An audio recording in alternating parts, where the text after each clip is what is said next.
نحمده ونصلي على رسوله الكريم اما بعد السلام علیکم ورحمۃ اللہ وبرکاتہ۔ خلاصۃ القرآن رکوع برکوع سورہ یونس۔ اعوذ باللہ من الشیطان الرجیم بسم اللہ الرحمن الرحیم۔ سورہ یونس رکوع نمبر 1 آیت نمبر 1 سے لے کے 10 تک۔ اس رکوع کا جو ٹاپک ہے وہ یہ کہ مظاہر قدرت پر غور کر کے ایمان حاصل کرو۔ پہلے رکوع میں اللہ کی بے مثال قدرتوں کا بیان ہے۔ اللہ نے 6 دنوں میں زمین اور آسمان بنائے، سورج اور چاند تخلیق کیے اور رات اور دن کا نظام وضع کیا۔ وہی ہے جو پوری کائنات کے معاملات کی تدبر کر رہا ہے۔ جو لوگ قدرت کے ان مظاہروں پر غور کر کے ایمان لاتے ہیں وہ جنت میں ہوں گے، اور جو بد نصیب دنیا کے حسن میں کھو کر غافل ہیں وہ جہنم کا نوالا بنیں گے۔ رکوع نمبر 2 آیت نمبر 11 سے لے کر 20 تک۔ اس رکوع کا جو ٹاپک ہے وہ یہ ہے، کیا من گھڑت معبود شفاعت کریں گے؟ دوسرے رکوع میں کفار کی طرف سے آپ صلی اللہ علیہ وسلم سے اس مطالبہ کا ذکر ہے کہ قرآن کو بدل ڈالیے یا کوئی دوسرا قرآن لے آئیے جو ہمارے لیے قابل قبول ہے۔ آپ صلی اللہ علیہ وسلم سے کہا گیا کہ کفار کو بتا دیں کہ یہ میرا کلام نہیں ہے، اسے میں بدل ڈالوں، یہ اللہ کا کلام ہے۔ تم اللہ کے کلام کا انکار کر رہے ہو اور ساتھ دعویٰ کرتے ہو کہ تمہارے خود ساختہ معبود اللہ کے ہاں تمہارے حق میں شفاعت کریں گے۔ اللہ کے سوا کوئی معبود نہیں اور تمہاری تمام تصورات باطل اور بے بنیاد ہیں۔ رکوع نمبر 3 آیت نمبر 21 سے لے کر 30 تک۔ اس رکوع کا جو ٹاپک ہے وہ یہ کہ فرشتوں اور اولیاء اللہ کا مشرکین سے اعلان بیزاری۔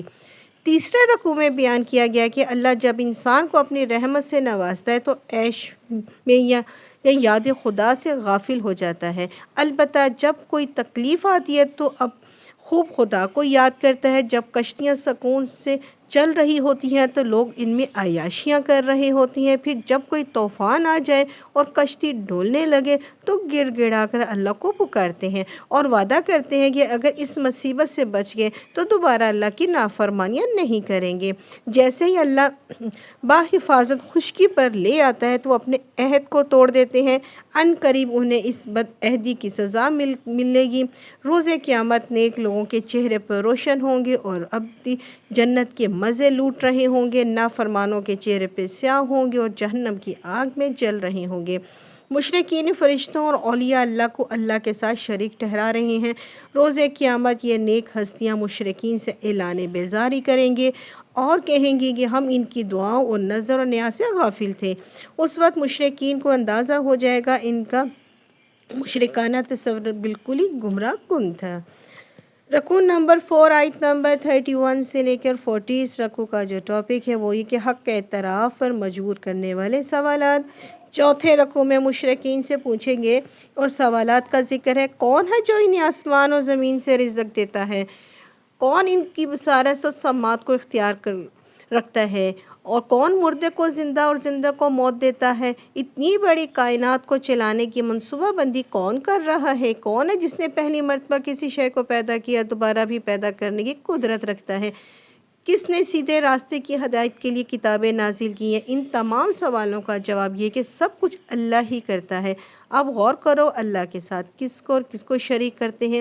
اس کا جواز ہے بلا شبہ حق کے ایسی ٹھوس دلائل پیش کرنے والا قرآن مجید اللہ کا کلام ہے۔ اگر کوئی سمجھتا ہے کہ یہ اللہ کا کلام نہیں تو مقابلے میں اس جیسی ایک صورت ہی پیش کر کے دکھا دیں۔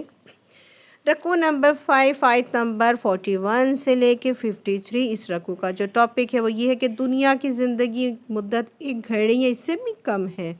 5ویں رکوع میں آگاہ کیا گیا ہے کہ روز قیامت جب لوگوں کو اٹھایا جائے گا تو محسوس کریں گے کہ دنیا کی زندگی مدت ایک گھڑی یا اس سے بھی کم تھی۔ یقیناً خسارے میں رہے وہ لوگ جنہوں نے اس قلیل مدت کی زندگی کو غفلت میں گزار دیا۔ اللہ نے تو لوگوں کی ہدایت کے لیے رسول بھیجے، لوگوں کی اصلاح کے لیے مہلت بھی دی۔ جب مہلت ختم ہو گئی تو پھر انہیں ملیا میٹ کر دیا گیا، لیکن کسی کے ساتھ کوئی ظلم نہیں کیا گیا۔ کیا آج زمین پر بسنے والے عذاب کے منتظر ہیں کہ عذاب کے آنے پر توبہ کریں گے؟ اس وقت کی توبہ تو ہرگز قبول نہ کی جائے گی۔ رکوع نمبر 6 آیت نمبر 54 سے لے کر 60۔ اس رکوع کا جو ٹاپک ہے وہ یہ ہے کہ قرآن کریم کی عظمت کی 4 نشانیاں۔ چھٹے رکوع میں قرآن کریم کی عظمت کی 4 نشانیاں بیان کی گئی ہیں۔ یہ انسانوں کے دلوں کو غفلت سے نکالنے والی نصیحت ہے۔ ان کی باطنی بیماریوں یعنی دنیا کی محبت سے پیدا ہونے والی برائیوں کا علاج ہے۔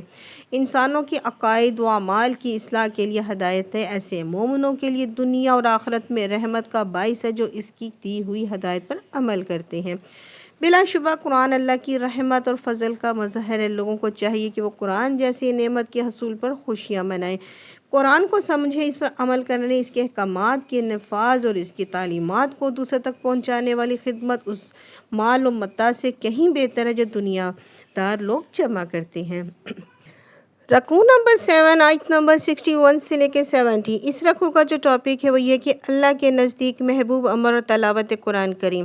7ویں رکوع میں ارشاد ہوا کہ اے نبی کریم صلی اللہ علیہ وسلم، آپ کسی حال میں نہیں ہوتے، اے لوگو تم اگر کوئی عمل نہیں کر رہے ہوتے مگر اللہ دیکھ رہا ہوتا ہے۔ خاص طور پر ایک عمل کا نام لے کر ذکر کیا گیا ہے کہ وہ یہ کہ تلاوت قرآن پاک۔ اللہ کو یہ عمل انتہائی پسند ہے۔ اس کا کوئی بندہ دیگر مصروفیات میں دنیا کو چھوڑ کر اللہ کی کتاب کی تلاوت کر رہا ہو۔ اس رکوع میں مزید بیان کیا گیا ہے کہ اللہ کے دوست یعنی اولیاء اللہ اور پاک باز ہستیاں ہیں جن کے دل نور ایمان سے منور اور اعمال تقوی یعنی اللہ کی اطاعت سے مزین ہیں، ان کے لیے دنیا اور آخرت میں بشارتیں ہیں۔ راضی برضائے رب کی کیفیت ہر وقت ان کے شامل حال میں ہوتی ہے، نہ انہیں ماضی کے حادثات پر افسوس ہوتا ہے اور نہ وہ مستقبل کے اندیشوں سے پریشان ہوتے ہیں۔ اللہ ہمیں اپنی ایمان اور تقوی کی سعادتیں عطا فرمائے، آمین۔ رکوع نمبر 8 آیت نمبر 71 سے لے کر 82۔ اس رکوع کا جو ٹاپک ہے وہ ہے کہ فتح ہمیشہ حق کی ہوتی ہے۔ 8ویں رکوع میں حضرت نوح علیہ السلام کی اپنی قوم کے ساتھ آخری گفتگو کا ذکر ہے۔ انہوں نے قوم سے کہا، اگر میری تبلیغ تمہیں ناگوار محسوس ہو رہی ہے تو پھر تم میرے خلاف جو کر سکتے ہو کر لو، میرا بھروسہ اللہ پر ہے۔ غور تو کرو، میری تبلیغ بڑی بے غرضی کے ساتھ ہے، میں نے تم سے اس پر کوئی اجر نہیں مانگا۔ بدقسمت قوم کی اکثریت نے ان کی دعوت حق کو جھٹلایا، آخرکار ہلاکت سے دوچار ہوئے۔ دعوت حق قبول کرنے والے عذاب سے محفوظ رہے اور زمین کے وارث بنا دیے گئے۔ اسی طرح حضرت موسیٰ علیہ السلام، حضرت ہارون علیہ السلام نے فرعون اور اس کی قوم کو دعوت حق دی اور معجزات کے ذریعے حق کا ثبوت پیش کیا۔ انہوں نے دعوت حق کا مذاق اڑایا، معجزات کو جادو قرار دیا، معجزات کے مقابلے کے لیے ماہر جادوگروں کو بلایا، جادوگر مقابلے میں شکست سے دوچار ہوئے۔ اللہ نے حق کا حق ہونا اور باطل کا باطل ہونا ثابت کر دیا۔ رکوع نمبر 9 آیت نمبر 83 سے لے کے 92۔ اس رکوع کا جو ٹاپک ہے وہ یہ کہ بنی اسرائیل کا اول قبلہ خانہ کعبہ تھا۔ 9ویں رکوع میں بیان کیا گیا کہ بنی اسرائیل کے محض چند نوجوان حضرت موسیٰ علیہ السلام پر ایمان لائے۔ اس کی وجہ یہ تھی کہ ان کے سردار فرعون کے ایجنٹ بن کر اپنی ہی قوم کے مومنوں پر ظلم و ستم کر رہے تھے۔ حضرت موسیٰ علیہ السلام نے قوم کو صبر اور اللہ پر توکل کرنے کی تلقین کی۔ قوم نے کہا کہ ہم اللہ پر توکل کرتے ہیں، اے اللہ تو ہمیں ظالموں کی شر سے محفوظ فرما، ہمیں ان کے لیے ذریعہ آزمائش نہ بنا۔ اللہ نے حضرت موسیٰ علیہ السلام کو حکم دیا، کچھ گھروں کو قبلہ رخ بنا کر مسجد کی صورت دو اور وہاں نماز قائم کرو، اللہ سے مدد کی التجا کرو۔ اسی وقت ہیکل سلیمانی تو بنا ہی نہ تھا، لہذا قبلہ سے مراد خانہ کعبہ ہے۔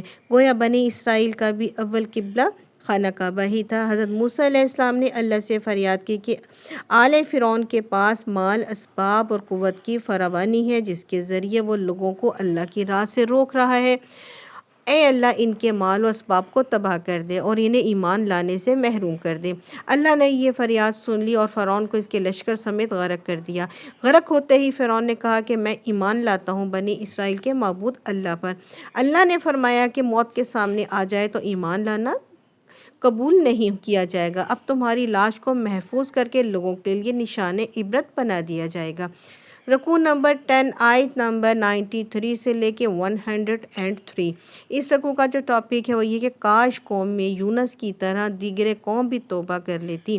10ویں رکوع میں قوم یونس علیہ السلام کی تحسین سے ہے۔ کئی قوموں نے اللہ کی نافرمانیاں کی لیکن یہ واحد قوم تھی جس نے عذاب کے آثار دیکھے تو توبہ کی اور ایمان لے آئے۔ اللہ نے اسے معاف کر دیا اور پھر ایک مدت تک اسے مال و متاع سے نوازا۔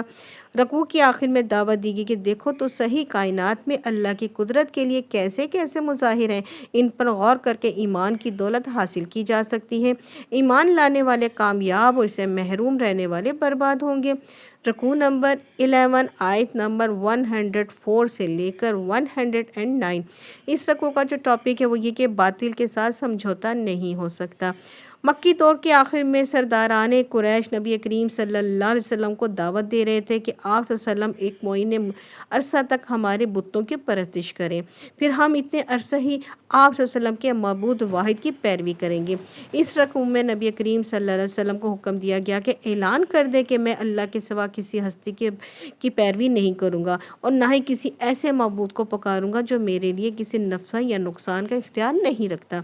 اللہ نے لوگوں کے لیے قرآن کی صورت میں حق نازل کر دیا، جو حق قبول کرے گا وہ اپنی ہی جنت کو سنوارے گا، جو حق قبول کرے گا اور اپنے لیے جہنم کی آگ کو بھڑکائے گا۔